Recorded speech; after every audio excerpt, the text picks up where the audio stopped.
Kyambogo.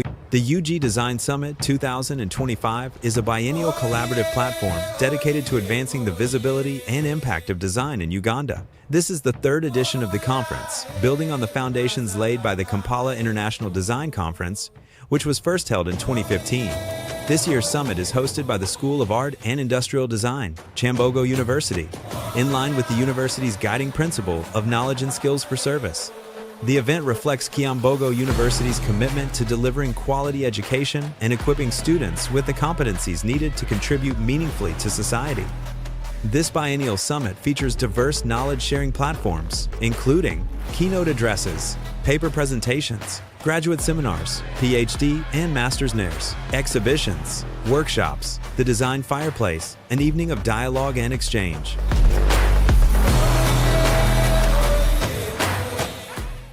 The UG Design Summit 2025 is a biennial collaborative platform dedicated to advancing the visibility and impact of design in Uganda. This is the third edition of the conference, building on the foundations laid by the Kampala International Design Conference, which was first held in 2015.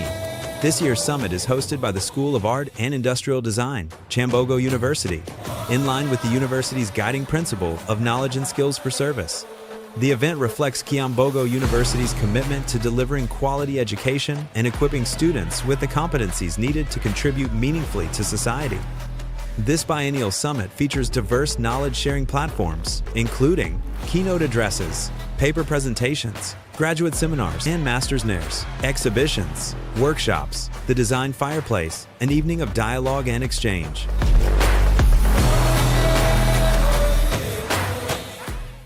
The UG Design Summit 2025 is a biennial collaborative platform dedicated to advancing the visibility and impact of design in Uganda. This is the third edition of the conference, building on the foundations laid by the Kampala International Design Conference, which was first held in 2015. Principle of knowledge and skills for service.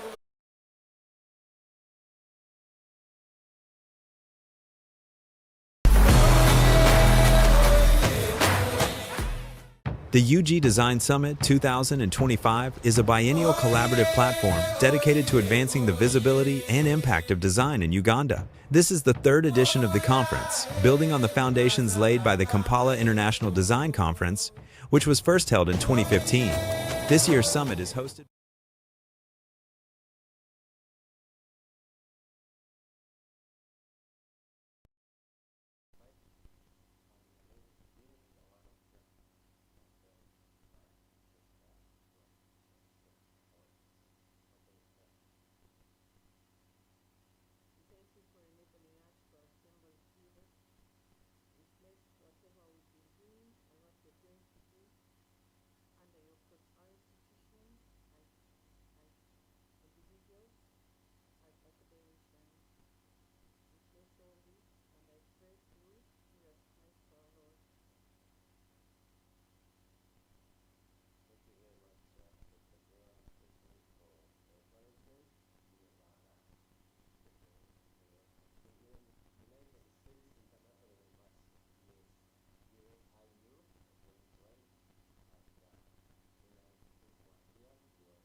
staff,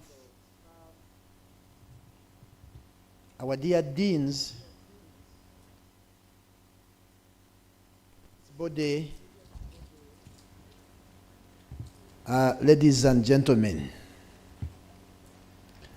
I want to take this opportunity to welcome you to the third edition of Uganda Design Summit. As the advert was going here, it was clearly explaining that this is built on 2016 KEDEC, which was Kampala International Design Conference, which was organized jointly by Kyambogo University and Kyambogo, and we had one part here and the other part in Makerere. We continued, we were interrupted by COVID, and then we had another one in 2023. But all these conferences, I think they started in South Africa when the African designers, artists came together to say, we need to do something which is Africa, not something that comes from out. We need to see how we can write our own narrative.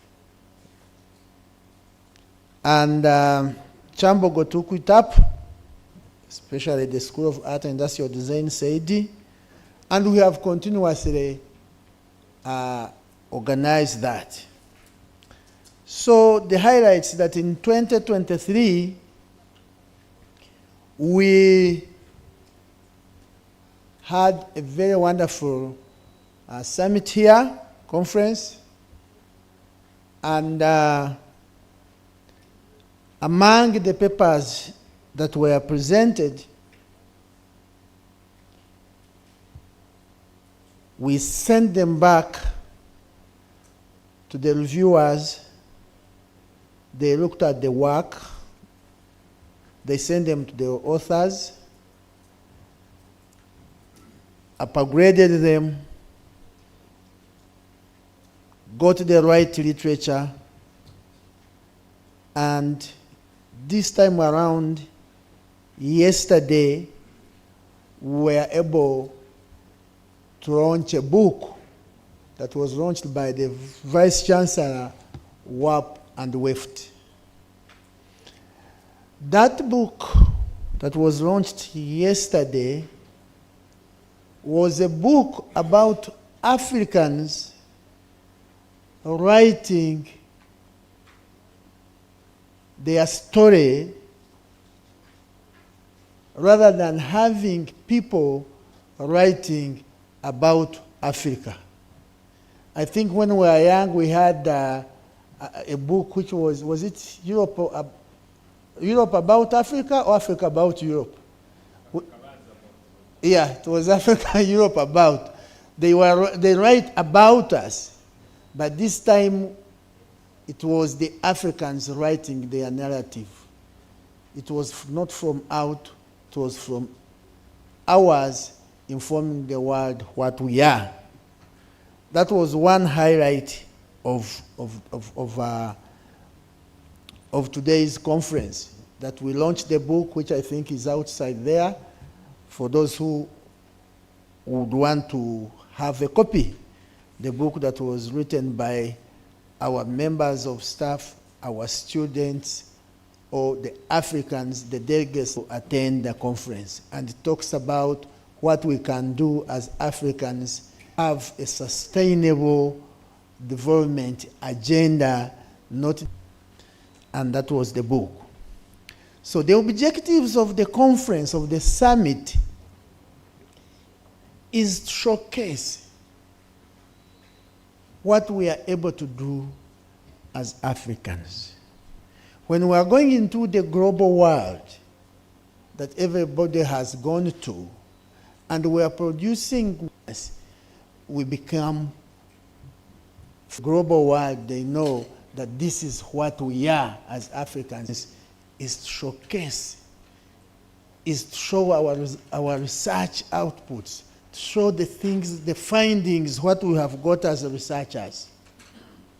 Exhibitions outside, or to give out, to disseminate the information or the findings that we've had as researchers. So among the papers that we are trying to bridge the worlds so that we can forge sustainable without other people. We cannot be an island in our own, but we have to first prepare that we here as the organizers, we are pushing to see our agenda taken ahead. So when we are here in this conference, this is our third day, as the MC has said. On Sunday, we trained about 20, 30 PhD supervisors with the aim that we start getting results out of our research that are deeper, at a higher level for doctorates who can be competitive, who can also present something. That's one. And that we did that, and we are happy. I think the feedback we are getting, we succeeded, or we made a great contribution. We are also showcasing our work to inspire the young generation. That's why you see amongst us we have primary, secondary students. They need to come and see what we are doing. That is two-way. First of all, they get encouraged to know that what they are studying is not stopping them there. There is a way, there is a better things that they can interface with, or they know their direction as they grow.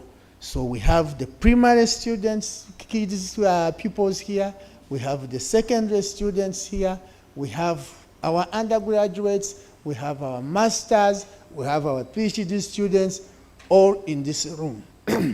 What are we trying to do is to network and create a ground that is leveled for everybody to participate and contribute to the development of our beautiful country, our beautiful continent. When we were training the other time, those who were there, we showed you how African map, the map of Africa is in shape. Then we is in research. It's the same as Rwanda, Kenya, Tanzania, contribute to learn and apply it in our own life.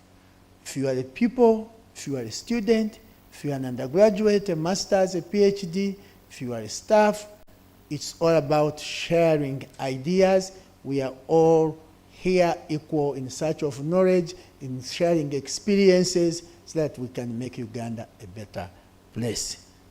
So I would welcome you here.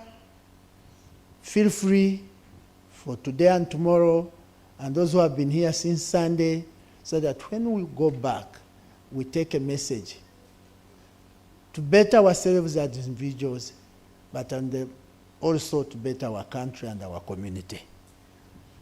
I thank you so much, and to our top management, our university administration, I also want to take this opportunity to thank you for all that you've done to support this activity. Because while you are here and you give us support, you allow us to work, and we present our ideas to you, is the reason we are able to have such a conference, in our opinion, which is successful and has got outputs that we can easily see with our eyes, or that will create impact within our community. I thank you so much. And with that, I really want to say, feel free, enjoy the summit.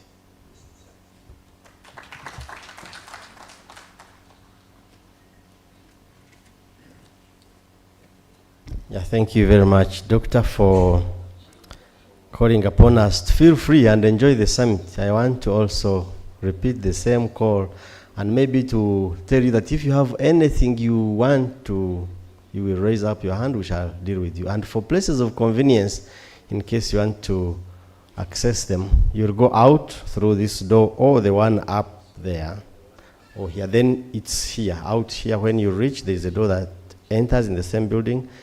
You enter. Then for ladies, you continue on the right inside the building up to the end. For gents, you take the left towards the end. That is where there are places of convenience. When I welcomed you, you were not yet in. You had gone out. The students of St. Mary's High School, Zrobwe, you are very welcome to be here with us. And of course, our own students, you are here. I want to take this opportunity to welcome this secondary school that is here with us. We are going to hear from our Vice Chancellor. He is here with us. He was with us on yesterday. He welcomed he welcomed us during the colloquium, and we had him also during the dinner. It was actually the Vice Chancellor's dinner. He was with us, and he's here with us. We welcome you, Professor, and we will continue with the program. ICT, give us some relaxing music as you sort out the echo, but also as I come to you for some consultation. Give us some music. Kyambogo University, knowledge and skills for service.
Our speaker today is Professor Mugendi.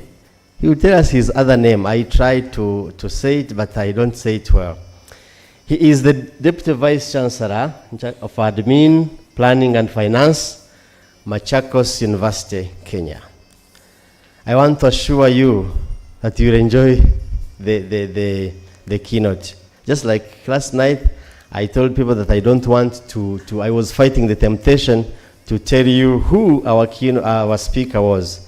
Now, the same way, I will not tell you who he is. After he has spoken, you will know what I'm talking about. Professor, you are very welcome to give us a keynote address.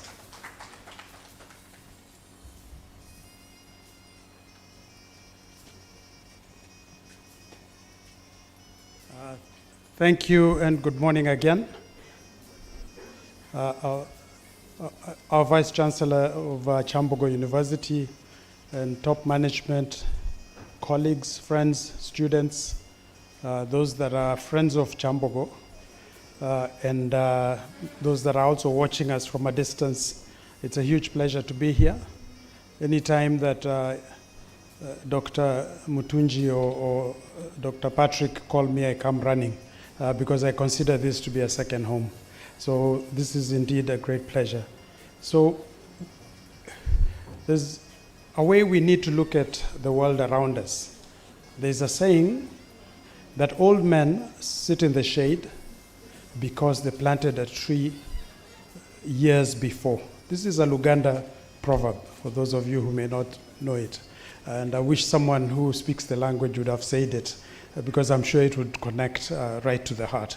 It speaks to stewardship, it speaks to forward planning, it speaks to sustainability, it speaks to the intergenerational and transgenerational dynamic that we need to embrace when we deal with issues of design. So the first bridge that I was building there was one that is inter and transgenerational. So going forward, my conversation is around sustainable futures. It's also around socially conscious design.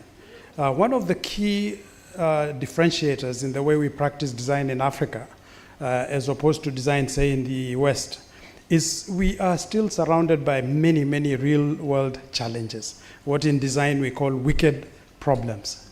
And those wicked problems means that we cannot ignore the fact that we are surrounded by these challenges, even as we make the world a more beautiful and happier place to live in. So I'm going to take you through a visual journey. It's going to be quick, and then at some point we may have some Q&A. So you'll just bear with me so that I can just get us started.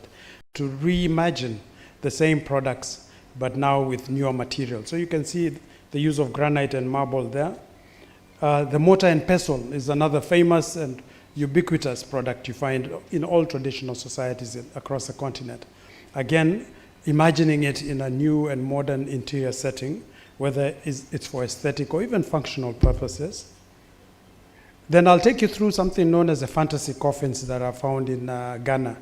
Now, the rites of passage we go through, the first one being birth, then some of us initiation, marriage, and the final rite of passage is death.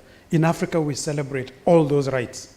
We don't say birth is more important, and so we'll only celebrate that. And I believe in Egypt, they memorialized it with the Great Pyramids to say, even in death, there's something to look forward to beyond that. And as a Christian, I totally believe in that. So what they do is they look at the life of the person, and the community co-creates a coffin called a fantasy coffin, and that is where the person is buried. So for example, you can see examples there like a cocoa bean or a lion for a great politician. Don't volunteer anyone, otherwise I'll get in trouble. Or an airline for frequent flyers. Some of us came here by air. There's also Uganda Airlines and Kenya Airways if you're interested. Or Coca-Cola or Pepsi, depending on which Coke you're interested in.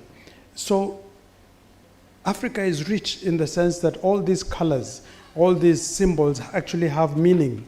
For the outsider looking in, you may look at it and say, okay, that's fascinating, but it doesn't say more than that. So I'm taking you through the Ndebele community in South Africa, those two women, as you can see. And Esther Mahlangu is a very famous traditional artist. She was taught by her own grandmother how to use the ostrich feather and natural pigments to paint beautiful murals from her Ndebele community. And she's inspired by the Bantu symbols, which are, again, very rich in symbolism and have meaning. Some are quite figurative. So as you can see, you can even tell which is an ox, even eating. The one at the bottom, second from the left, you can see there's food and there's a mouth, getting ready to do something. So some are more figurative. Even the hieroglyphics that you find from ancient Egypt were inspired by actual symbols, and then they were abstracted into letters, whether it was Hebrew, Arabic, they all started it. Even Chinese characters start as pictograms, which are then abstracted over time. We've also done that on the continent. Then Esther has been our ambassador in Africa. She's designed labels for strong drinks. Let me leave it at that. She's also done wall hangings and things of that kind. She's even done cars. She's done BMWs. She's even painted the tail of a British Airways plane. That's how famous she is. So this is excellent because it means even the world is not interested in Me Tooism.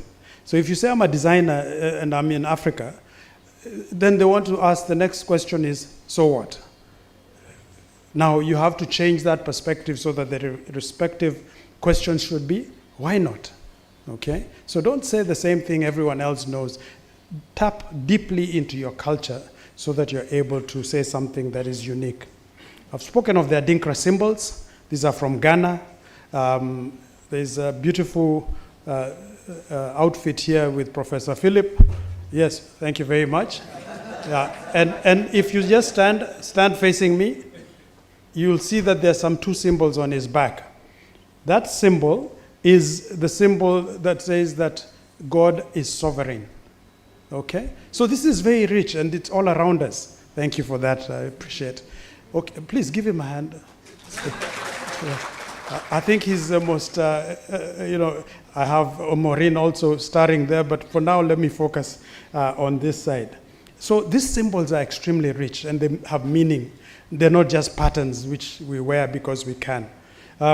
If you look at the symbols there, there's a symbol that you'll see if you start from the bottom, right side, go two up. Can you see the one which has got squiggles facing in opposite directions? That is a symbol for bravery. And these are inspired by actual proverbs and sayings, and then they are captured in a pictogram. The reason I'm pointing out that one of bravery is it's applied in many artifacts. So for example, in this, can you see it now? You see it at the bottom right-hand corner? That's a fruit tray, and you can see it, the one I was referring to, right? Yeah, so we can refresh and reinterpret those symbols and the art that we have in more ways than we can imagine. And then, of course, other ways of interpreting. Then the kente cloth, again, the colors have a rich meaning. So that when you wear a certain color, it speaks to something very deep and very specific. So today I'm going to just hopefully excite you enough to inquire further beyond this and not get into too much detail. Basketry, and most of the work we do in Africa is done in a communal setting. These are women in Botswana. And those baskets that they're producing, and I've seen some in this country that actually I was even asking, those from Botswana, I was told, no, those are local baskets. So some of these traditions are not found in just one geographic region. They're found all over. But they actually have meanings, whether it's the urine trail of a bull. We've been speaking about bulls quite often. Maybe I need to say of a cow. And then the swift patterns when they scatter, the way they move, and they produce beautiful baskets. Then Ron Eglash is an ethnomathematician from the US. He did his master's and PhD in ethnomathematics. He's also done computer science and he teaches that in the US. And he took time off for his master's study to travel to the DRC Congo, which is one of the neighboring countries here.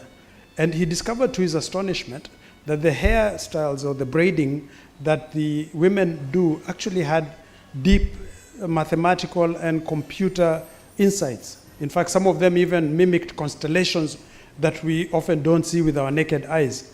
And so he came up with a whole thesis and several books and TED Talks, and I'd encourage you, please take time to check out Ron Eglash.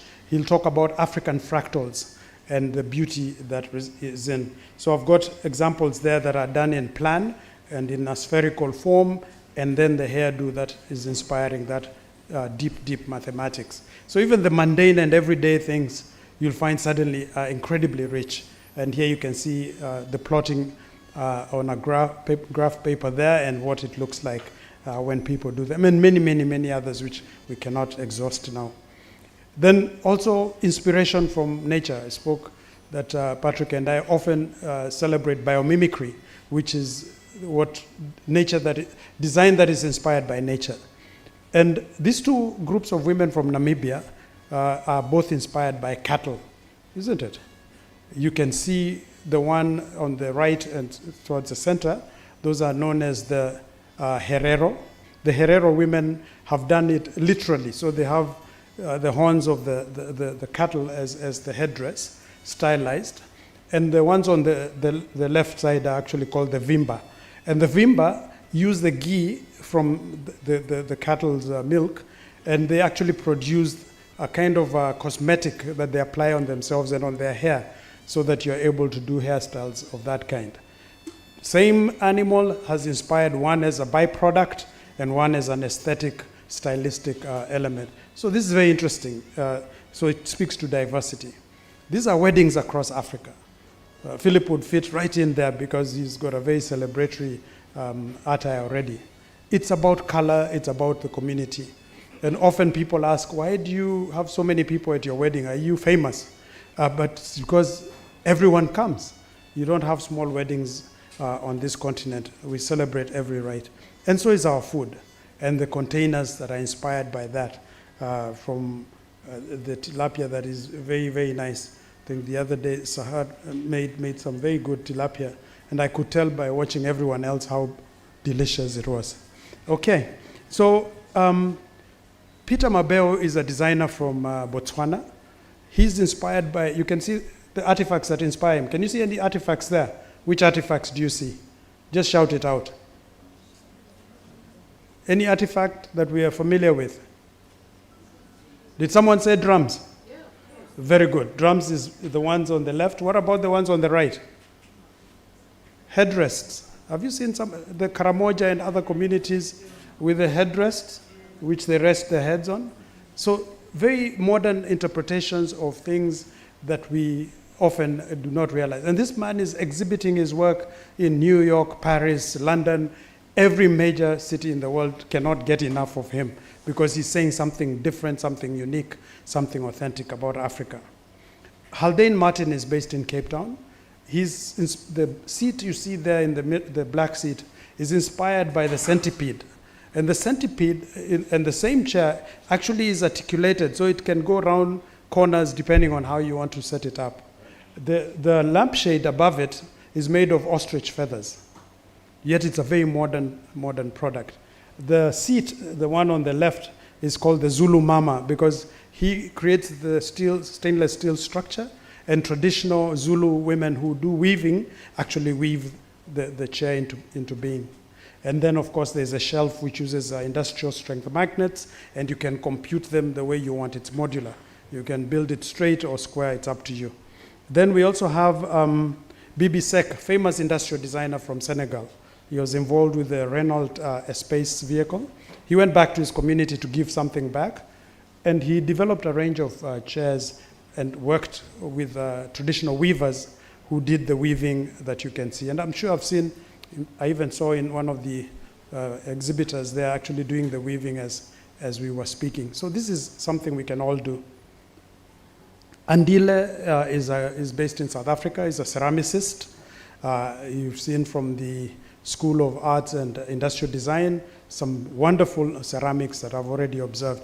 But what he did, he changed the thinking of how we use ceramics to create furniture, which we often don't do. So these are seats which are made of ceramic, and he's created some amazing things. So this bridging that we're speaking about, bridging worlds. You take a material that is used to make containers and you make it into furniture. You take another material which is used for maybe resting a head, change the material, change the proportions, and it becomes a stool or a seat. So we need to think that way. Laduma, also a knitwear designer from Durban in South Africa, is from the also community in South Africa. And when they go through the rite of initiation into manhood, they have to wear new clothes. So he was inspired by the beadwork of his community and came up with this amazing range of knitwear. And he's again exhibited across the world. So you can see something that you see every day and you just decide, wait a minute, beads can be transformed into knitwear and it becomes a beautiful thing. So keep your minds open.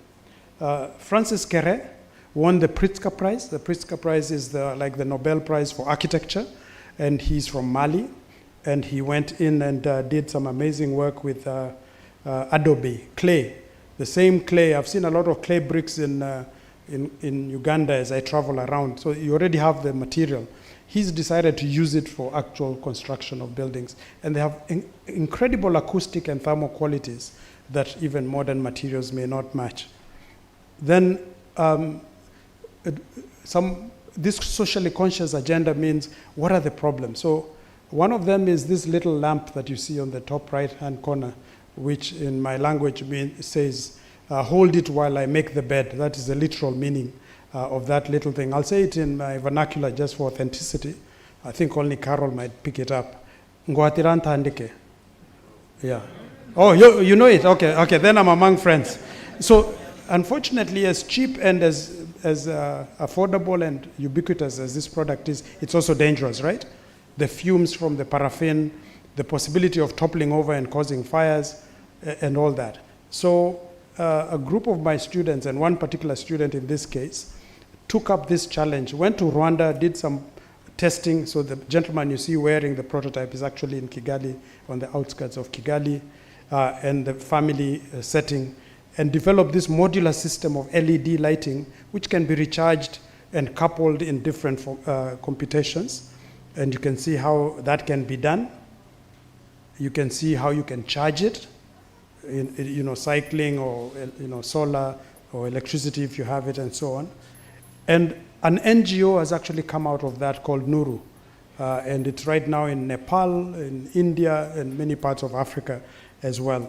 And the model is like the ones of the gas cylinders. When you use your device, it gets discharged. You just change it with one which is already charged at a small kiosk, pay the difference, and you go off with your item. Food security is another challenge. This is a project we tried out in South Africa among shacks, vertical gardening using drip and gravity-fed irrigation. And you can produce veggies, tomatoes, fresh greens, even for places which are resource constrained. This is paying homage to this part of the world. Sarah, who many of you knew, and I met her personally a while back, is the one who reignited the passion I had for bark cloth, okay? And the bark cloth is something that is found openly here in Uganda, and she developed some beautiful products out of that material. I just met someone called Kimani, and he's doing some interesting research on banana fiber. I didn't know you could make those kind of things with banana fiber. So let's use the materials we have, and I'd encourage you to look at the exhibition outside. You'll see some amazing things going on. Then products for charging in resource-constrained environments, like this battery pack that you use for recharging, using a bicycle wheel. Thank you very much. Okay. Yeah, so you need to look at we have ideal solutions in our minds. Everyone should have electricity, true. But the reality on the ground is very different. So we need to always think of that. In Cape Town, there was an electric vehicle developed a while back called the Joule, Kiira here. And Emmanuel spoke about the true size of Africa, so I thought I might just put that up there, because Africa is a huge, huge, huge continent. If you imagine in this particular image that Sahara is coming from what would be the equivalent of the top of Italy up there, and the rest of us are somewhere in southwest India, in terms of the location. Now, if you look at this map, this is about 4.8 billion people combined that would be on this planet and in this continent. Yet we're only 1.4 billion in Africa. So I think it's a myth to say Africa is overpopulated. I think we just need to use our resources more candidly. So I'm going to go through, where the major cities are and our resources, which we need to add value to. The population growth is mainly in the cities. We're expected to be at least 60% of our population should be in urban centers by the year 2030. I think right now we are sitting at just around 50%. The population growth over the years, if you look at what happened in 1950 all the way to 100 years later, Africa was not represented in the top 12 countries with the highest population. And by 2050, we are going to have at least 3 of our countries there. And Nigeria will have overtaken the US in terms of population. Yeah? So watch that space. And then the population growth, who's giving the greatest increase in population? And you can see Africa's contribution right at the top is actually almost 54% of the projected growth. Then ease of entrepreneurship. Apparently Rwanda is a country that has the best entrepreneurial system in terms of registrations. Some of our countries are doing very badly. I think in Rwanda it just takes 3 days. There are places where it takes far more, and we'll not talk about that. Power consumption is linked again to GDP and production. Emissions, unfortunately, is also correlated with the same. So maybe we should move towards renewable energy. That should be the direction to go. And direct foreign investment, Egypt leads, and for good reason. Then some of the leapfrogging ideas, many of you have used M-Pesa, so this is not news to you, which was developed in Kenya a while back. ENDA, these are running shoes, which were developed by Kenyan runners. You know, Kenyans are world-renowned for running. There's a proverb that says that when you wake up every morning, you need to run. To eat, you must run. To not get eaten, you must also run. Okay. So in one instance, you need to run faster than the prey so that you may eat, and you need to run faster than the predator so that you don't get eaten. Either way, you run. So in Africa, we run. So, welcome. Yeah. So in Africa, we have some young people that are developing gaming, and I'm addressing the young faces towards the back. A young Kenyan and young Ghanaian discovered we have legends and heroes that we need to capture. So gamification is something that is growing. Just like in Marvel Comics, we saw the Black Panther. We also have heroes. I know in this country there are many heroes who need to be celebrated. So gamification is a very powerful way to honor that history that we have. In Accra, Ghana, there's the Africa Robotics Network, where people are constantly developing low-cost robotics solutions. This is a team from Tanzania that was competing in that particular competition. Then using systems that work for communities. So in partnership with Politecnico di Milano, we developed a vehicle that is a pedal-powered vehicle using bicycle parts, but that also is backed up with solar energy so that it can be used even to carry wheelchair users and so on. So that's the vehicle there. But also, if you go to Durban in South Africa, around 1900, the rickshaw on the right were imported from India and now have been customized according to the culture. So if you see it, you wouldn't realize that actually it's been imported. So this building bridges is also something you do across cultures. It's not just internal. We were talking about inbreeding in our conversation. So try to look far beyond and get inspiration. So this is an attempt at a redesign of the same a passenger drone developed by a Kenyan known as Morris Mbetsa, a drone port in Kigali which delivers medicines and critical blood for infusion. It takes about 17 minutes from Kigali to any part of the country, much more economical and safe. This was a stadium designed by a friend of ours, an architect called Mukena Makeka. I think there's a conversation, Emmanuel, we need to have beyond that, and I'm happy to communicate on that. So the trends globally now are towards what we are calling transdisciplinarity. Whether it's in research, whether it's in actual professional practice, it means we are moving beyond the traditional disciplines and embracing complexity. So if you look at the skills that were required from 2015 and then moving to 2020, which is now behind us, you notice that complex problem solving was number one then, is still number one today. This is something designers do almost naturally. This is how you build bridges, honestly. Something like critical thinking, which was number 4 in 2015, is now number 2. And then smack at number 3 is creativity, which previously was number 10. So creativity, critical thinking, and complex problem solving, which are all design attributes, coincidentally, are now becoming some of the most important skills to have. If you look at, apologize, some of the diagrams may be small from where you are, but some of the fastest growing jobs are all linked to AI, and some of the fastest declining jobs are where there's a lot of human effort. So presently there's something that are called cobots, or collaborative robots, and these are robots that work with people, not replacing people, but working with them. Then on the right, you'll notice that some of the largest growing and declining jobs. Just towards the bottom, you may not see it here, but in the green from the bottom, university lecturers are one of the fastest growing jobs. I'm sure a lot of us are very pleased to hear that, even in the age of AI. And we're talking about 2030 and beyond. So, but then at the same time, we now recognize that ChatGPT is threatening us in our traditional mindset, isn't it? So we have to keep changing and evolving so that we don't lose touch. Let us not be digital refugees. We'd rather be digital migrants who move into digitality, because the people we are dealing with today, the Gen Zs and the Gen Alphas, are digital natives. We need to speak their language. So we can see there that some of the fastest growing jobs are around big data. And one of the things that I would encourage all of us to do more of is what is known as prompt engineering. We have AI now that can give you just about anything, whether it's ChatGPT, BlueSeek, Copilot. There's so many, in fact, you can't even, Claude, they're all over, and they've got different functionalities.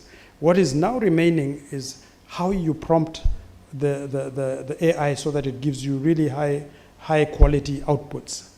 Because there's a saying in computing, garbage in, garbage out. So if you can do prompt engineering that is more precise, it will give you better results. So we talked about foundational literacies, competencies, and character qualities. This is a combination of hard and soft skills. I'll be very fast just to get us thinking about those skills. We now talk about multiple intelligences. So in the days I was growing up, the focus was predominantly on IQ and rote memory. If you forgot something, you were not considered smart enough. Now it is much more. We know that there are people with linguistic intelligence, people like Carol. We have people who have kinesthetic intelligence, people who can dance pretty well, do acrobatics. That's an intelligence, which I'm very poor at. Yesterday when we were doing head and shoulders, I was touching the wrong parts of my anatomy. So there are people with different intelligences, and we need to recognize those. Then I spoke about transdisciplinarity, and we were using nanotechnology as an example of how transdisciplinarity is shifting the way we think. So previously we had disciplines like physics, chemistry, biology, and engineering as separate siloed disciplines. Then in the middle, from multidisciplinarity, we came to where there was some interchange and some cross interdisciplinarity. And you can see where mechanical engineering happened between engineering and physics, et cetera, et cetera.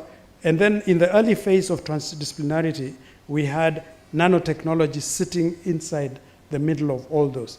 Right now, nanotechnology has swallowed all of them, and it's actually the new discipline with sub-disciplines of engineering, biology, et cetera, et cetera. So going forward, designers, reach out to our Vice Chancellor, who is a veterinary scientist. Let's see how we can actually do something. Is there something designers can do? There's a project we're doing in Machakos on cloud computing. We're using cloud computing to monitor migrations of animals, livestock, and also wildlife. So using satellites, we're able to see the impact on the resources on the ground and also mitigate human, wildlife, and livestock conflict. This is something that can be done, and it's only done because of the transdisciplinary mindset that we need people who are from different disciplines so that we're able to make this happen. Then 5 major mega trends very quickly. I'll just get into the first one because we need to know these mega trends affect everyone in the world, not just the so-called developed part of the world. So number one is demographic shifts. The world is aging. We are all living longer. Now, when we're young, the investment of a nation or the government is on education. And education gives you a 40-year window from the time you're 15 to maybe about 55, where you're productive and you're paying back that investment on education. From 55 onwards, and for some people more dramatic than others, the greatest investment or expenditure by a nation is on social welfare.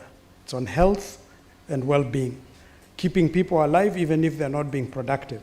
So if we can start to think about design solutions that will not be so costly, but will encourage people to live independently longer, we'll see that happening. Japan is already in that space. They have the highest number of people who are beyond 80, and now even, so the octogenarians and those who are centenarians who are already 100.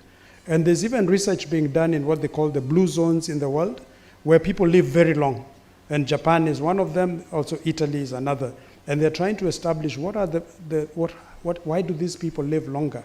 And you'll find that community is a huge part. And loneliness is one of the indicators of how quickly someone might get Alzheimer's. So engage elderly people so that their brain remains active. So just remember that. Then also the migrations that are happening. Unfortunately, Africa is losing a lot of smart young people. This boat is full of young Africans trying to get into Europe, and we know the stories sometimes are tragic.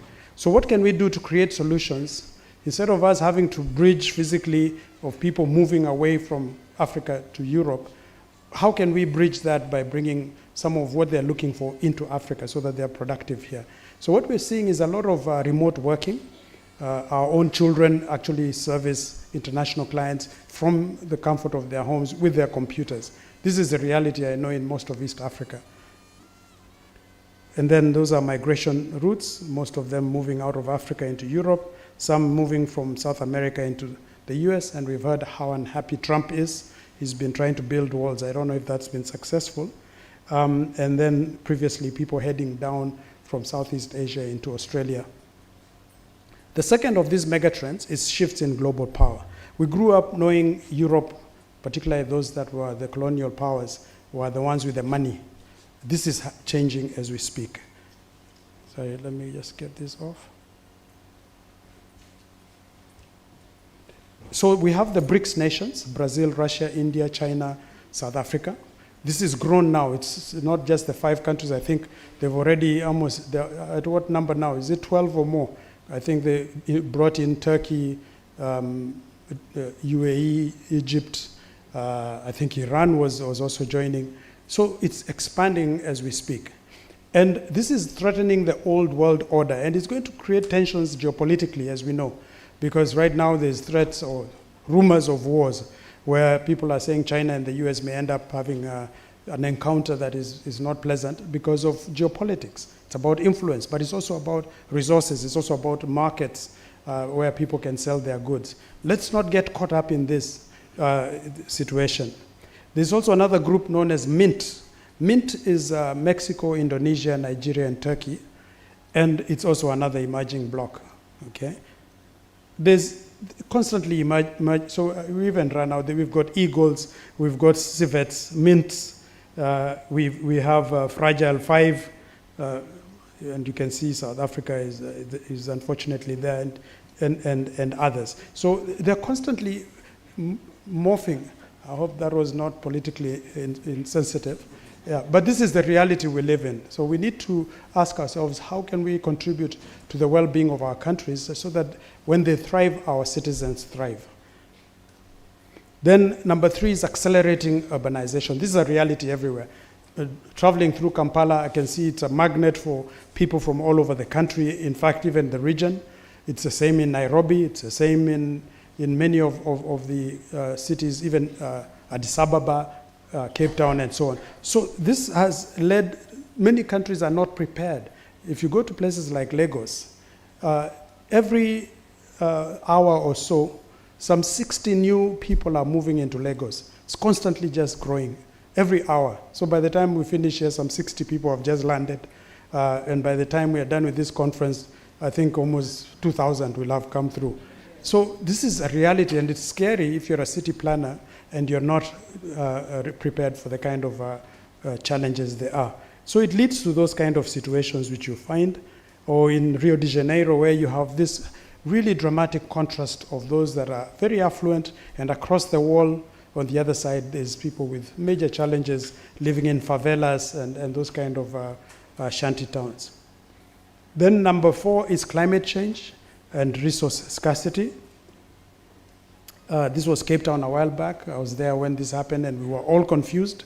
In fact, the cattle which were living nearby got so confused it became a crisis, because the grass didn't taste the same, and you can imagine. Now, what is interesting about climate change is the frequency and the extremity of the change in weather. So the very next summer, there were fires that raged for 4 days in Cape Town. It's the same Cape Town. So how do you prepare for that kind of reality? And then soon after, Cape Town was the first city in the world to declare it had run out of water, officially.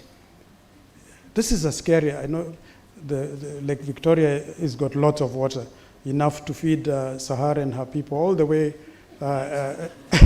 down in Cairo. But there are places where this is a big challenge, and we need to think of solutions that are water saving. For example, when I was in Cape Town at this time, people were so creative. We came up with something called the 2-minute shower. And some people composed music that lasted exactly 2 minutes, so that you start the music, start showering, and as soon as the song ended, you switch off. So humans are creative, and we know that necessity is the mother of invention, isn't it? Yeah, so instead of it being a sad thing, it became a celebration. So now we were competing who's got the best tune for a shower, a 2-minute shower. And I pray that they continue even after the water and the rains come, because we go back to our bad behavior as humans. Then technological breakthroughs, and this is the biggest of the mega trends that is going to impact all of us, whether we are digital refugees fleeing from the scene of the crime, or we are digital migrants, or we are digital natives who are born into technology. This is going to impact all of us. And AI and this kind of technological breakthroughs, led by some of the major names that we know already, is going to be a big part. Then we are moving into something also called transhumanism. You read a book by Yuval Noah Harari. I think you know him, the Israeli author who wrote Homo Deus, A Brief History of Tomorrow. And he talks about how humans are going to have godlike capabilities. We'll be able to live up to 1,000 years and beyond. I'm not sure I would like to do that, but that's a different conversation to have.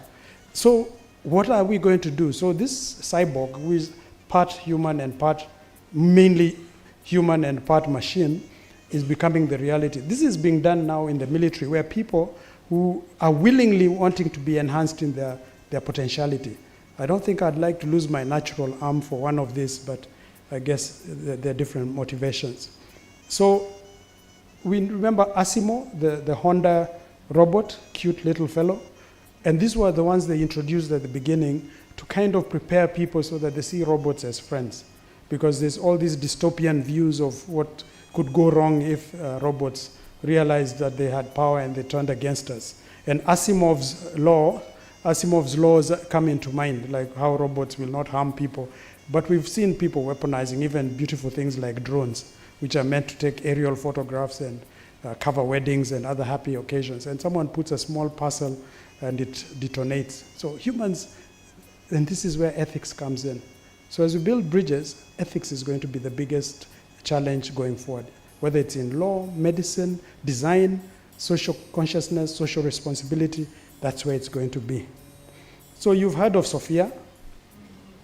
Sophia was the first robot to be given citizenship. She's now a citizen of Saudi Arabia. Yeah, so while I need a visa and I really have to work hard for it, Sophia is already she's a citizen. No, she's not even halal. You know, she's not dressed properly. But anyway, that's a different conversation that we can have. And so Sophia, now they're trying to make her more human-like, but she's still a machine.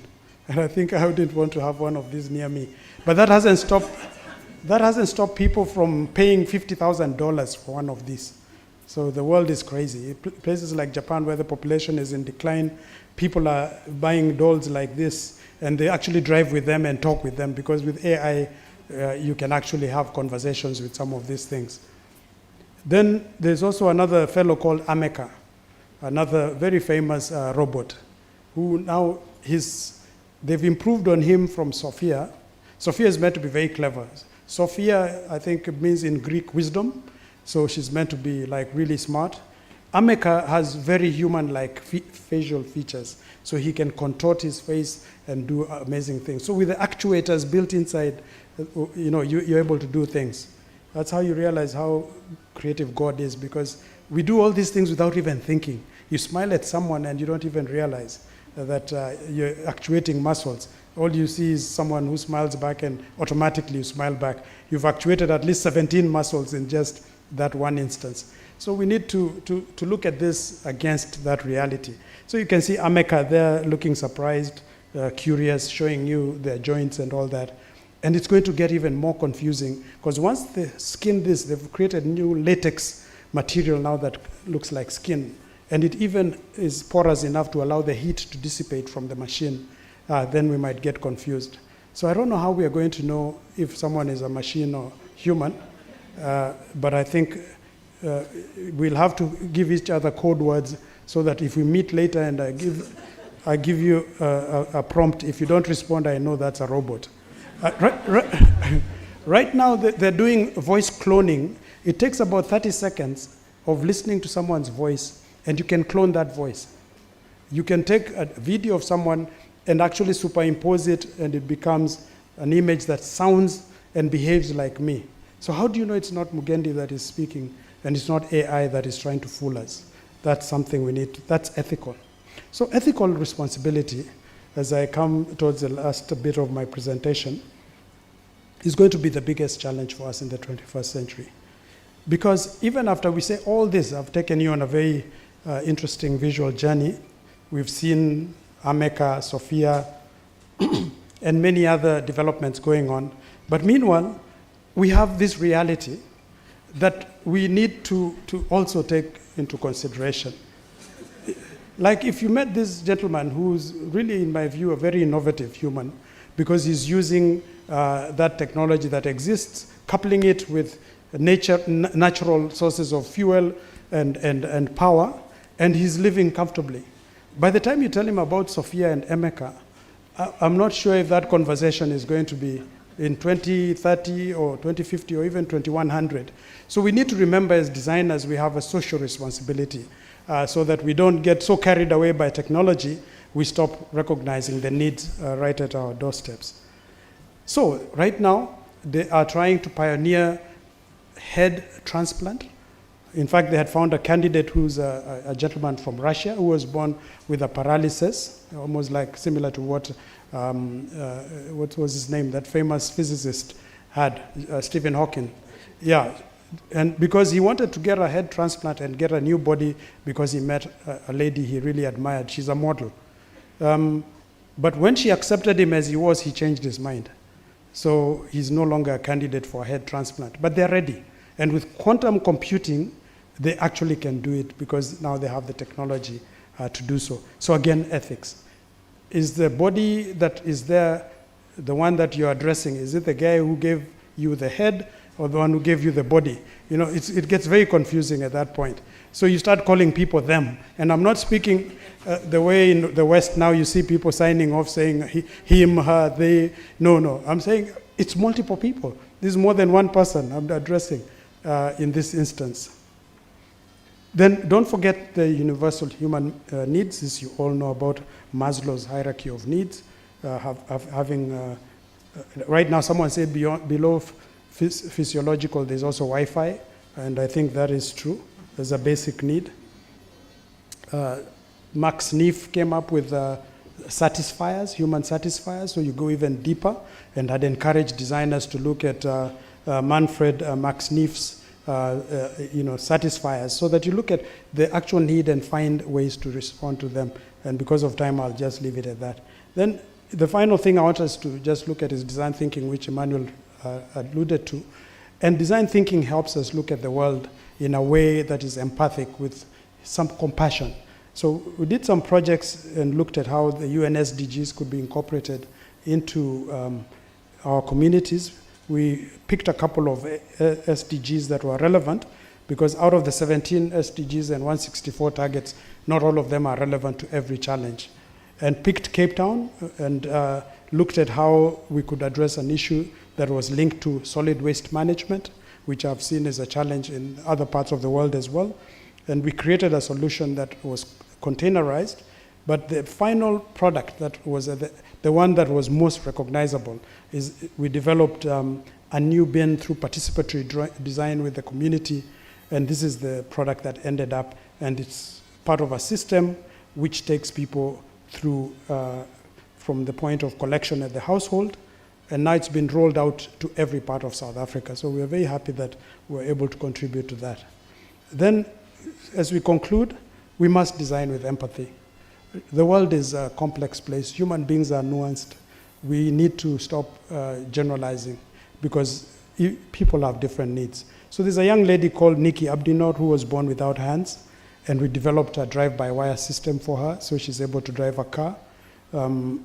You can see like this, you see the U-shaped thing on the door, that's what she uses to steer the vehicle, because she doesn't have hands. And because her legs are short and they're not the same length, adjusted also the controls. Now with the AI, we're even able to have voice prompts, so she can say indicate left, indicate right, hazard, and the lights, so she doesn't even have to activate them manually.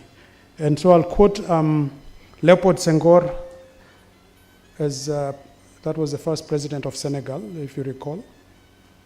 And Africans love dancing. So a lot of our metaphors and proverbs have to do with dance. In Kenya, we have a saying that only a bad dancer blames the drummer.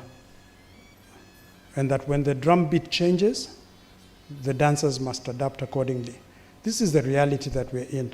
But for the purpose of this socially conscious design agenda, of building bridges between communities, between people with needs, special needs, the rest of us, designers and other disciplines, people from different countries and contexts, what is going to drive that and solidify is what it essentially means to be human.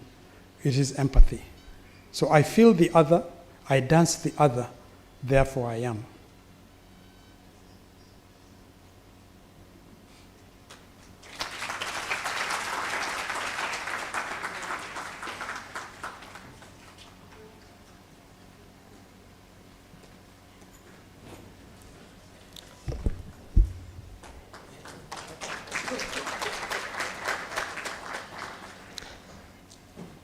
Thank you very much, Professor Mugendi, for that.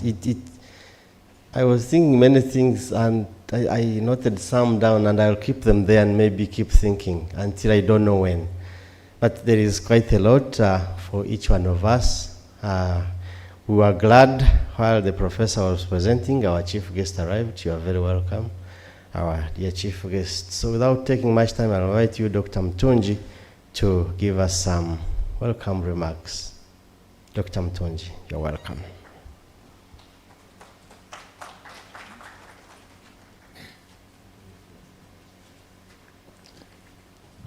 Thank you, our chief guest. We've been building bridges since Sunday. This is our third day of building bridges. A brief history of this activity goes back to 2016, when we started to organize this activity together with Kyambogo University. And we held the activity here and at Makerere. And we did the same again in 2023, because we had a disruption of COVID. And in 2023, we had different activities. We had the PhD colloquium.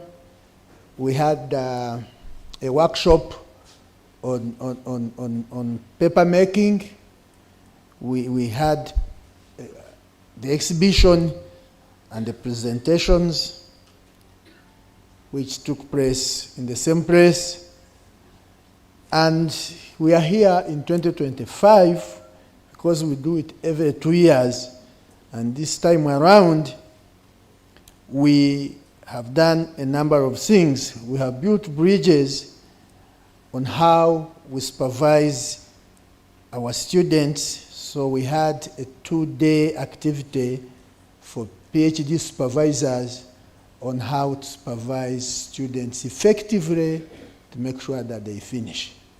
Because it's also part of design. How do we design our interventions to make sure that our students finish up in time, do projects, or undertake a research that contribute to our development agenda, to the African agenda, to humanity.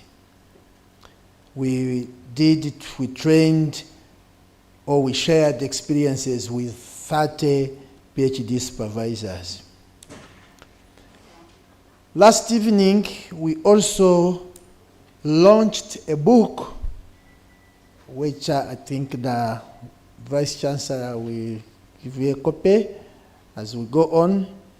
A book, Warp and Weft, which is about how what Professor Mugendi was talking about, change the narrative from writing about us, but writing on us, writing our own story. Europe runs about Africa, but we have not written a lot about Africa runs about Europe. They write about us. Not that we are against them, but we also have to make our own story that we take on the global table. We shouldn't go there to receive without delivering. So this summit, as I've said, we showcased what we were able to do. I think at a later stage you will visit the exhibition outside to see some of the projects our students are undertaking or have undertaken, and how we are trying to contribute to the development agenda. 2, we are also disseminating the information, because there will be paper presentation. People will present papers on their research. Our students will present their papers on what new findings or new data they have come across and how it can benefit the community. The third one, we are also creating a common ground for all of us from different of. We have the administrators, we have the management, we have the designers, we have the community, we have the primary pupils, we have the secondary, we have the university undergraduates and graduates, and then researchers in the same room. Our aim is to make sure we have a conversation that helps us all to have a common ground, to make sure we are able to come up with solutions or interventions that are African and can solve African problems. Because it's very, very, very difficult for somebody to solve your problem when he doesn't know what your problem is, by the way. If I might challenge one time as I conclude, is we had one of the government programs, and they came to the village and they were saying they increased the milk in the village by giving people Frisian cows. But my mother had lost almost all her cows because of ticks, and she was not getting milk. And they wanted to give her the Frisian cow that needs a doctor every day. And for herself, she does not have a doctor. Now they wanted her to get a doctor for a cow, and she cannot get herself a doctor. So we need to have our own solutions, interventions, to solve our own problems. So we are here to create the common ground. our chief guest. I think that's what we have covered, and that's what we are here to do. Thank you so much.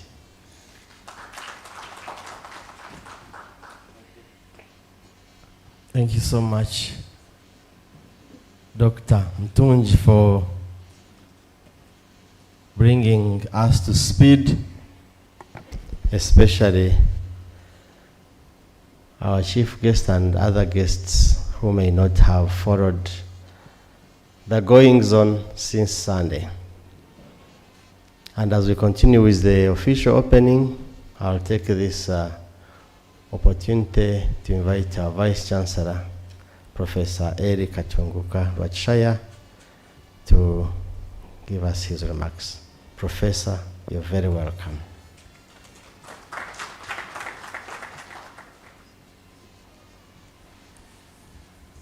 Thank you very much.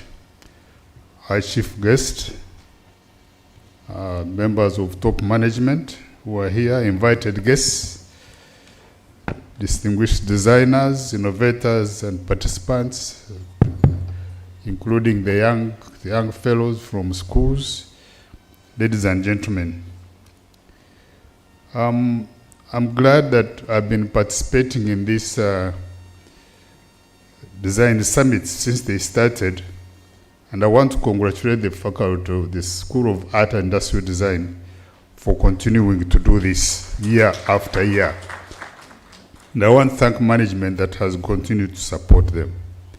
Our chief guest, I want to thank you very much for finding time to come and be part of this discussion. I'm also aware that you were here as our guest during the STEAM conference, so I want to thank you very much for standing in for the guest of honor, the Honorable Minister, and for coming to talk to us. The theme of this conference or summit is Bridging Worlds, Shaping Sustainable Futures, and it's a mouthful. There's a lot we can do under that theme. Yesterday I think it was during the opening ceremony of the colloquium, I gave a disclaimer about how little I know about art and design. Because I was looking at that is that a drawing? I was trying to make sense of that. What is that? Or even this one. I'm sure if somebody explained to me and said that is something, I will understand it. But I gave a disclaimer about how little I understood about art and how I stopped doing art when I was in secondary school. So I want to welcome you to this third summit. And as you have been informed, the first 2 days were dedicated to PhD supervision. There's no doubt that supervisors are an important factor in the completion of the PhD process, and they play an important part in the success of these students. And I'm glad that Said has developed a PhD program, and they've been training a number of PhD students, and I'm told about 4 of them will graduate in the next graduation. So I want to congratulate you very much. This is in line with our policy to focus more on PhD and master's training, in addition to coming up with really demand-driven programs. And I must say that Said has come up with such programs in art and design, which are vocational in nature and giving skills to the young people. So I want to congratulate you for that. Looking at the PhD training, our honorable guest of honor, we've been urging government to support PhD training in Uganda. Because PhD training is largely private, and students find it very difficult to pay that money and be able to finish. And that has been the cause of delaying on the program, to the extent that you find some people spending 7 years, 8 years, 9 years on a program that should take about 3.5 years to 4 years.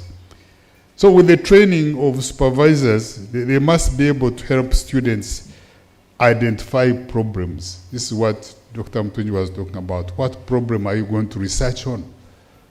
That problem must be well identified, well researched through literature search, and then you identify the problem and then design studies to come up with solutions to that problem. And in addition, the supervisor must work with the student to improve their communication skills, because this is where we're going. I thought I knew a little bit of art until Professor Mugendi made his presentation. I think I followed it to about 5%, because it is so complex and very enriching and somehow worrying, because the trend is scaring. There are lots of new things coming on, designs, AI. And for some of us who are not very young, we may want to find out our place in this movement. But thank you very much for your presentation. It was very enlightening. As we do research, we need to assess our studies and be able to find out those areas that can be protected. What areas can you protect in the research so that you can claim intellectual property and then be able to develop a product from that research and possibly also be able to generate some income? So in order to address this, the university has developed two policies: the research and innovations policy and intellectual policy, intellectual property policy. I'm glad that in your program, I've seen a program, somebody going to talk about intellectual property, and that is key in the university. In order to be able to do this, we must build a research culture where people build their capacity to identify problems, to publish. And I'm glad that yesterday we were able to launch a book that was written by the previous participants in the conference, and it was very enriching, and that will be extra addition to our resources. Coming to curriculum, I think we must develop curricula that give our young people skills to be able to do something with their hands. Because I must say, as the president has always said, when God said go and be productive and fill the world, I think Ugandans have taken it to a higher level. Our population is expanding rapidly. I get scared when I'm going home and I pass through Gaise, I pass through Zana. The place is full. This is what we talked about, urbanization. Everybody is moving from the villages to the towns. So where are these people going to get jobs from? So we must be innovative, design curricula that can help them, work with them to be innovative, to be able to come up with some products. I've been having an idea, which I've been sharing with some people. Many of our students are engaged in doing something with their hands. Some of them produce shoes, others produce clothes, but they don't have an outlet for them. They don't have an outlet where they can sell them. So as a university, can we create an environment, like maybe one day a week, where students can come and sell their products and be able to generate money from their colleagues, instead of their colleagues going to town to buy some of these things. We can create a place where they can sell their products and make money. And then that will encourage them to come up with more products. Government has come up with a comprehensive program on competence-based curriculum.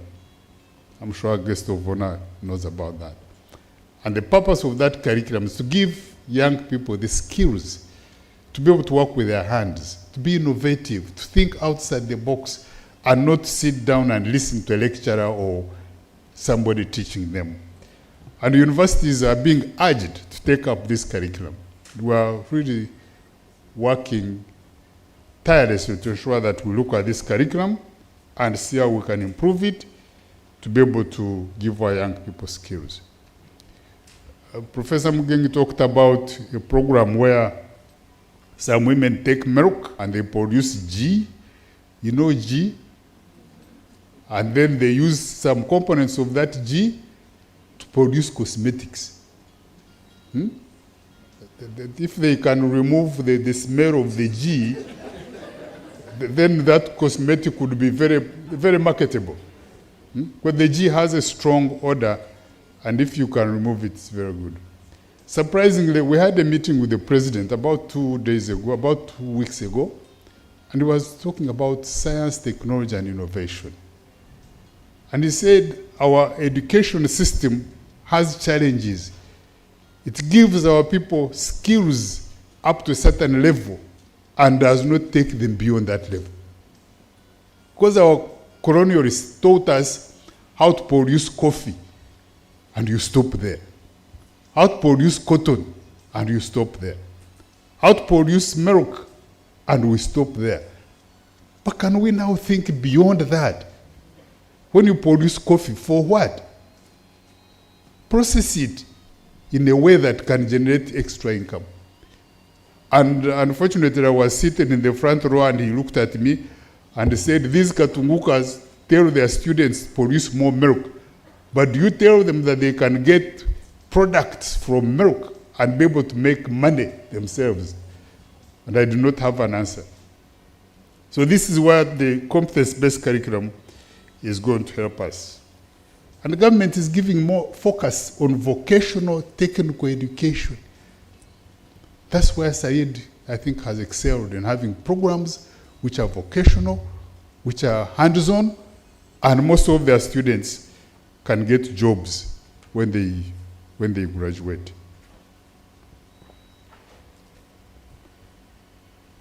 So talking about innovations, the president has been very intentional about improving innovations in this country as a way of replacing those products which we buy from outside. You know, our president is a very amazing person. He doesn't believe in impossibilities. When he talked about producing vehicles, many scientists said, how can you produce a vehicle? We doubted. But we can now see vehicles produced by Chira Motors on the road.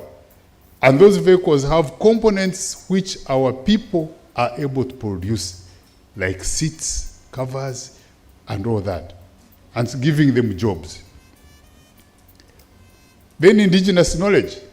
This is something that has featured in most of our discussions. Our people know a lot of things, but they have not been harnessed for economic benefit.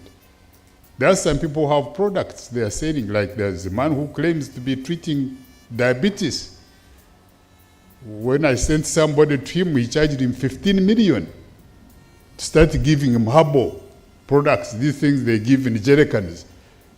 And you take jerrycans, and you don't know whether you are improving or not improving, because there's no clinical assessment of your progress. So we are being called upon to be innovative, and then to be able to tell our stories as Africans. If you see the trends in the world now, the more powerful countries are taking control and determining what happens in the rest of the countries. If you are weak, they will come and occupy you and throw you out of your country. So as Africans, we must be able to think outside the box and come up with innovations that are going to make us a little bit more able to live peacefully in our country. I always worry about water in Lake Victoria. When these people in the West run short of water and we are here enjoying the water, what would stop them from coming here and putting you in refugee camps and taking the water? They have guns, they have bombs, and we have nothing. So we must be innovative to give our people a better life. I want to thank the sponsors and the exhibitors and paper presenters and those people who have made a contribution to this conference. I want to thank you very much. And thank you, Dr. Mtunja, and your staff in Said, all of you at different levels, for making this possible. So we have now come to the one day before our closure of the conference, and I want to thank you for everything that has gone on, everybody who has participated in this, and thank you for inviting the young people to be able to come to the university. When we were their age, we never stepped in a university. How could you go in the university? Eh? But these young people are very lucky they are here, and maybe they will learn one or two things, and they may want to apply and come to Kyambogo University. So our chief guests, once again, I want to thank you, and it's now my honor to invite you to come and speak to us. Thank you very much.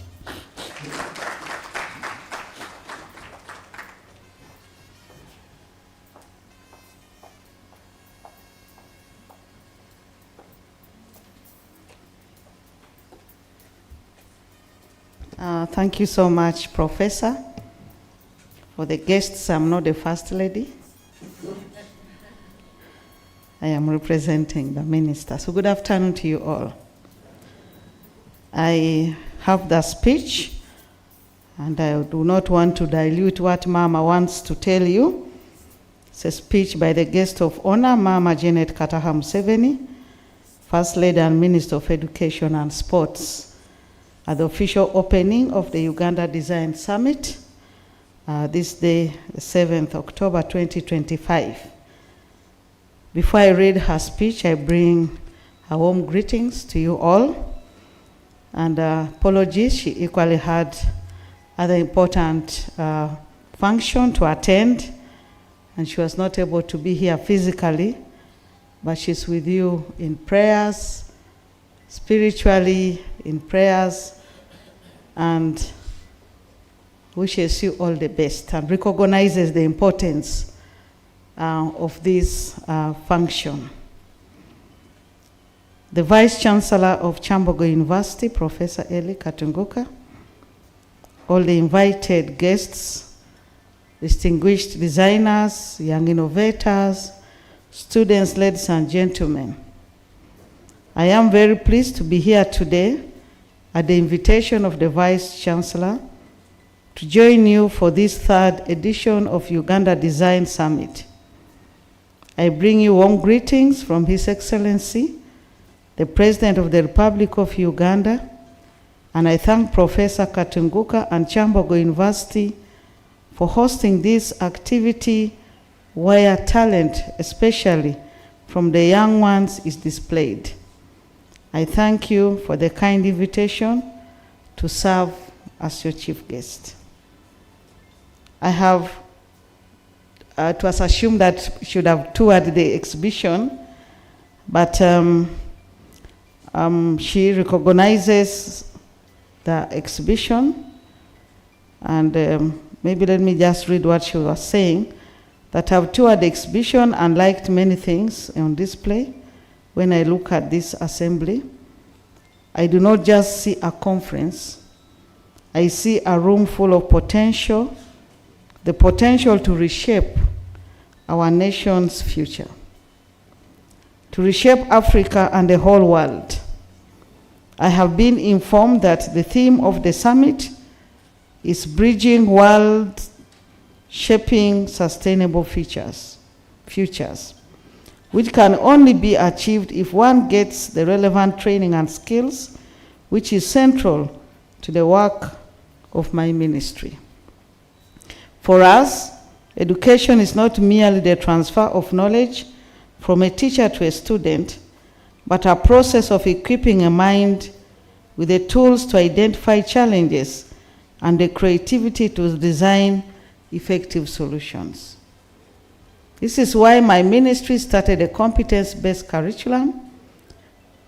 We are moving away from a culture of routine memorization to one that fosters critical thinking, innovation, and practical hands. We want our learners to be like many of you in this room, and I'm happy that we already have some of them here.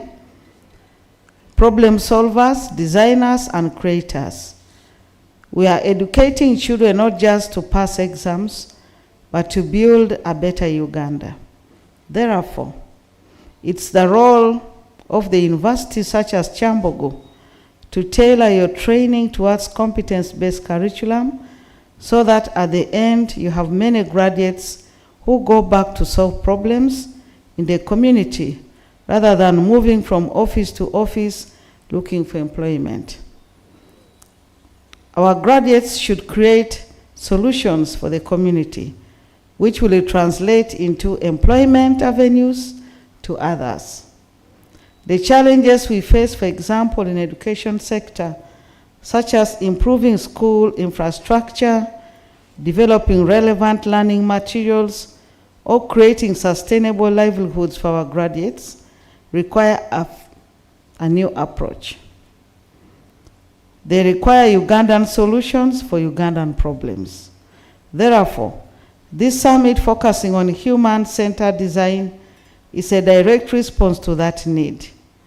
It's about listening to our communities, understanding their unique contents, and applying creative and technological skills to build what is truly useful and lasting for them.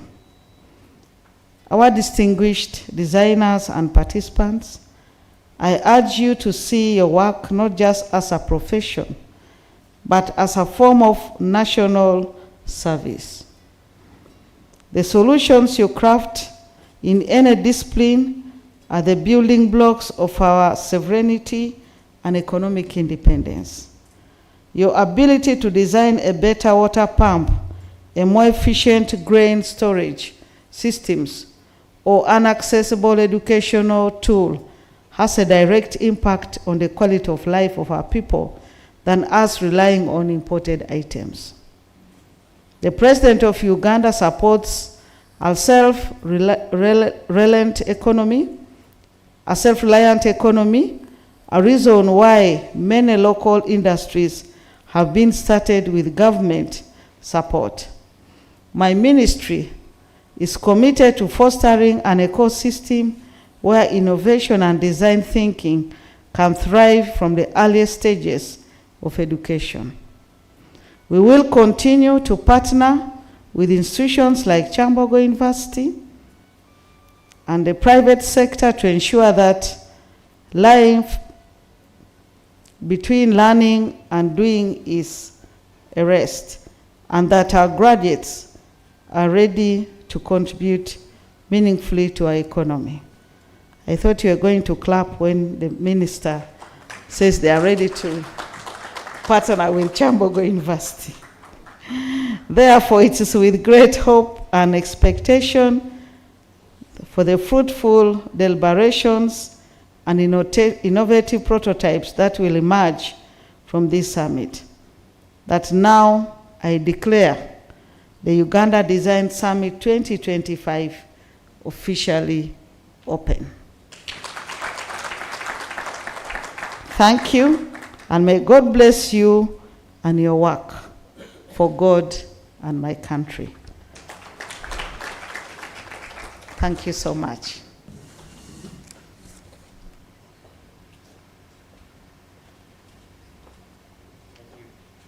Thank you very much, our dear chief guest, for being part of us, coming to us, and for your promise to partner with us. Now we will have for a group photo, then tour the exhibition, and then proceed with the program.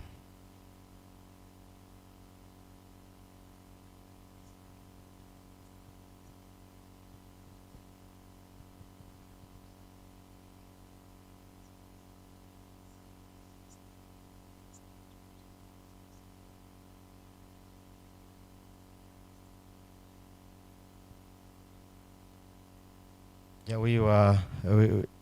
the one in charge of photography is advising that we could have, with this UG design, we could have our chief guest and some members, our guests, to stand here, take a photo here, and then we shall go for the bigger one outside, but have someone here. So here it will be our chief guest, who is the Vice Chancellor, and then we shall have our international guests, and Said, the cooks, the conveners for this, and then we shall proceed for the group photo. Kyambogo University, knowledge and skills for service. Standing behind here is good.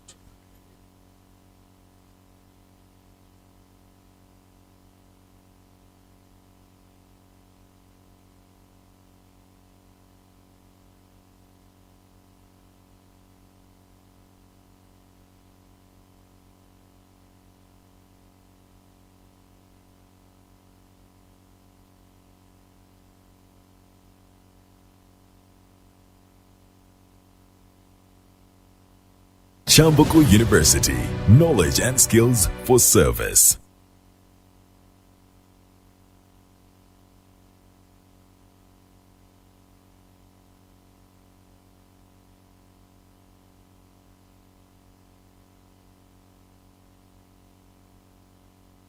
Kyambogo University, knowledge and skills for service.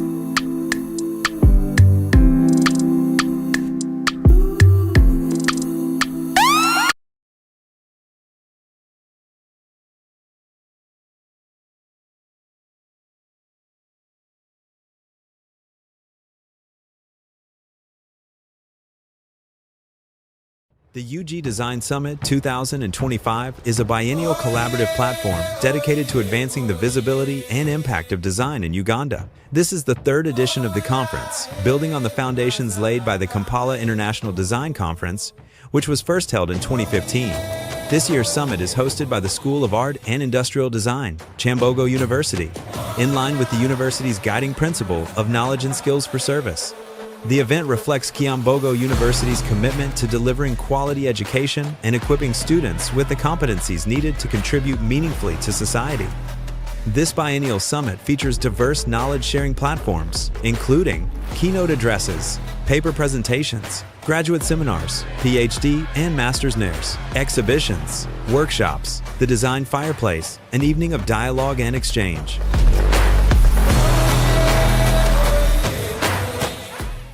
The UG Design Summit 2025 is a biennial collaborative platform dedicated to advancing the visibility and impact of design in Uganda. This is the third edition of the conference, building on the foundations laid by the Kampala International Design Conference, which was first held in 2015. This year's summit is hosted by the School of Art and Industrial Design, Kyambogo University, in line with the university's guiding principle of knowledge and skills for service. The event reflects Kyambogo University's commitment to delivering quality education and equipping students with the competencies needed to contribute meaningfully to society. This biennial summit features diverse knowledge-sharing platforms, including keynote addresses, paper presentations, graduate seminars, PhD and master's NERs, exhibitions, workshops, the design fireplace, an evening of dialogue and exchange.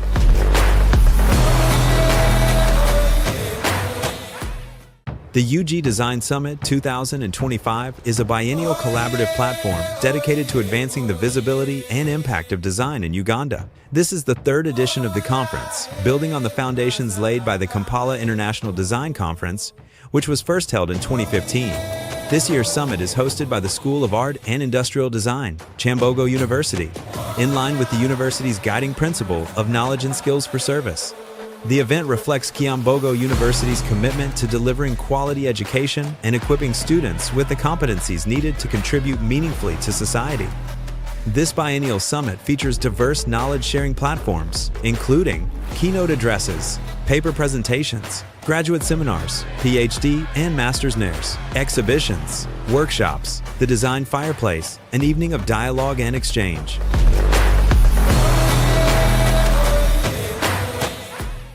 The UG Design Summit 2025 is a biennial collaborative platform dedicated to advancing the visibility and impact of design in Uganda. This is the third edition of the conference, building on the foundations laid by the Kampala International Design Conference, which was first held in 2015. This year's summit is hosted by the School of Art and Industrial Design, Kyambogo University, in line with the university's guiding principle of knowledge and skills for service. The event reflects Kyambogo University's commitment to delivering quality education and equipping students with the competencies needed to contribute meaningfully to society. This biennial summit features diverse knowledge-sharing platforms, including keynote addresses, paper presentations, graduate seminars, PhD and master's nairs, exhibitions, workshops, the design fireplace, an evening of dialogue and exchange.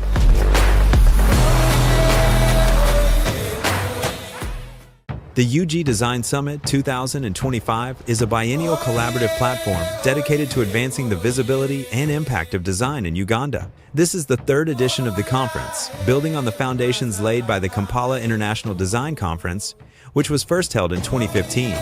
This year's summit is hosted by the School of Art and Industrial Design, Kyambogo University, in line with the university's guiding principle of knowledge and skills for service.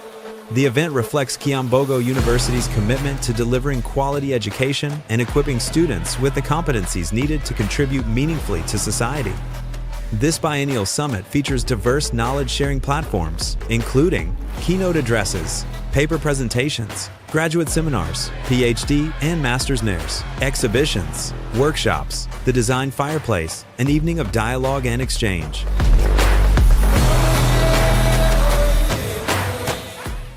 The UG Design Summit 2025 is a biennial collaborative platform dedicated to advancing the visibility and impact of design in Uganda. This is the third edition of the conference, building on the foundations laid by the Kampala International Design Conference, which was first held in 2015.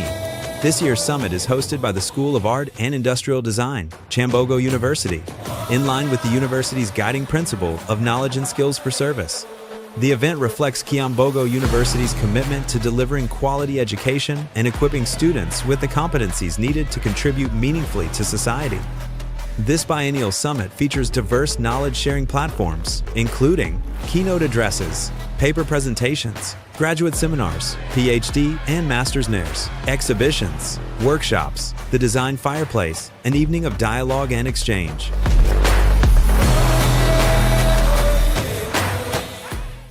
The UG Design Summit 2025 is a biennial collaborative platform dedicated to advancing the visibility and impact of design in Uganda. This is the third edition of the conference, building on the foundations laid by the Kampala International Design Conference, which was first held in 2015.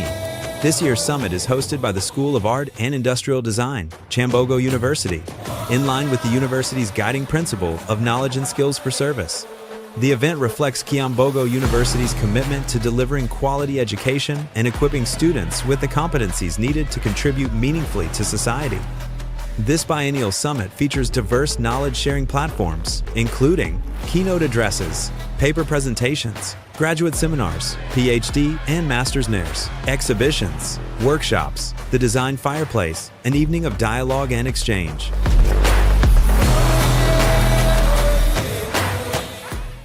The UG Design Summit 2025 is a biennial collaborative platform dedicated to advancing the visibility and impact of design in Uganda. This is the third edition of the conference, building on the foundations laid by the Kampala International Design Conference, which was first held in 2015. This year's summit is hosted by the School of Art and Industrial Design, Kyambogo University, in line with the university's guiding principle of knowledge and skills for service. The event reflects Kyambogo University's commitment to delivering quality education and equipping students with the competencies needed to contribute meaningfully to society.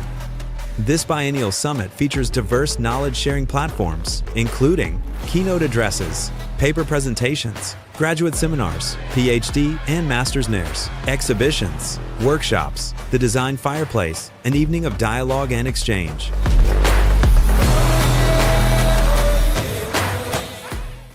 The UG Design Summit 2025 is a biennial collaborative platform dedicated to advancing the visibility and impact of design in Uganda. This is the third edition of the conference, building on the foundations laid by the Kampala International Design Conference, which was first held in 2015.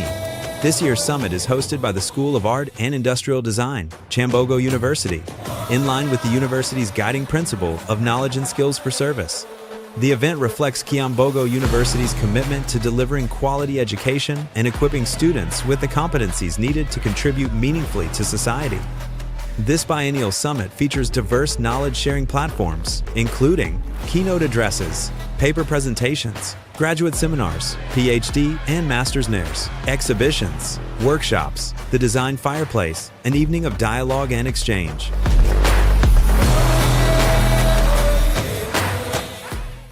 The UG Design Summit 2025 is a biennial collaborative platform dedicated to advancing the visibility and impact of design in Uganda. This is the third edition of the conference, building on the foundations laid by the Kampala International Design Conference, which was first held in 2015. This year's summit is hosted by the School of Art and Industrial Design, Kyambogo University, in line with the university's guiding principle of knowledge and skills for service. The event reflects Kyambogo University's commitment to delivering quality education and equipping students with the competencies needed to contribute meaningfully to society. This biennial summit features diverse knowledge-sharing platforms, including keynote addresses, paper presentations, graduate seminars, PhD and master's nairs, exhibitions, workshops, the design fireplace, an evening of dialogue and exchange.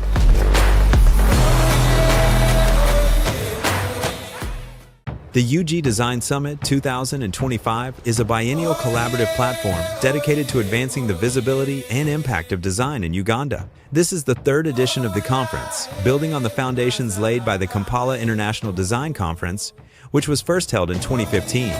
This year's summit is hosted by the School of Art and Industrial Design, Kyambogo University, in line with the university's guiding principle of knowledge and skills for service. The event reflects Kyambogo University's commitment to delivering quality education and equipping students with the competencies needed to contribute meaningfully to society. This biennial summit features diverse knowledge-sharing platforms, including keynote addresses, paper presentations, graduate seminars, PhD and master's nairs, exhibitions, workshops, the design fireplace, an evening of dialogue and exchange.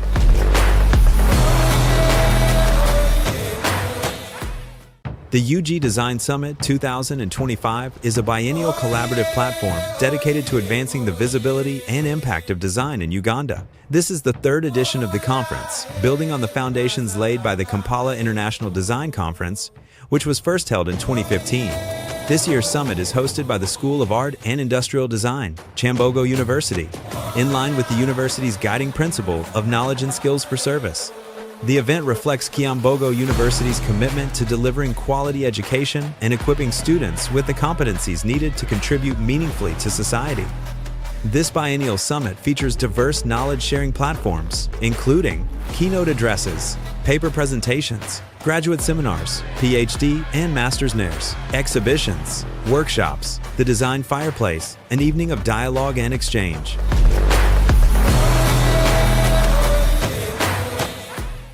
The UG Design Summit 2025 is a biennial collaborative platform dedicated to advancing the visibility and impact of design in Uganda. This is the third edition of the conference, building on the foundations laid by the Kampala International Design Conference, which was first held in 2015. This year's summit is hosted by the School of Art and Industrial Design, Kyambogo University, in line with the university's guiding principle of knowledge and skills for service. The event reflects Kyambogo University's commitment to delivering quality education and equipping students with the competencies needed to contribute meaningfully to society. This biennial summit features diverse knowledge-sharing platforms, including keynote addresses, paper presentations, graduate seminars, PhD and master's nairs, exhibitions, workshops, the design fireplace, an evening of dialogue and exchange.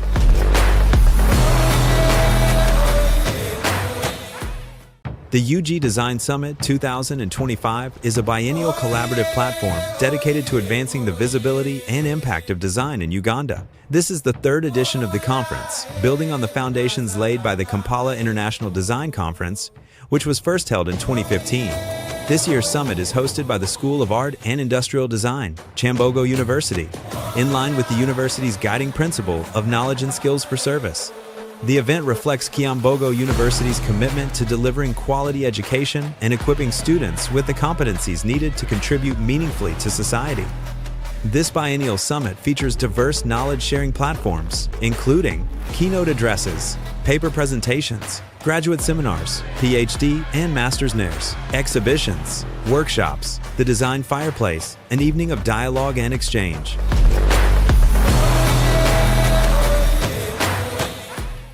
The UG Design Summit 2025 is a biennial collaborative platform dedicated to advancing the visibility and impact of design in Uganda. This is the third edition of the conference, building on the foundations laid by the Kampala International Design Conference, which was first held in 2015. This year's summit is hosted by the School of Art and Industrial Design, Kyambogo University, in line with the university's guiding principle of knowledge and skills for service. The event reflects Kyambogo University's commitment to delivering quality education and equipping students with the competencies needed to contribute meaningfully to society. This biennial summit features diverse knowledge-sharing platforms, including keynote addresses, paper presentations, graduate seminars, PhD and master's NAIRs, exhibitions, workshops, the design fireplace, an evening of dialogue and exchange.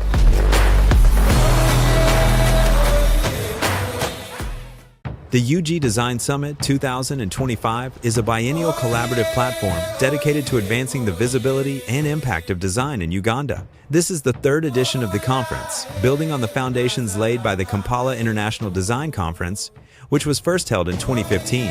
This year's summit is hosted by the School of Art and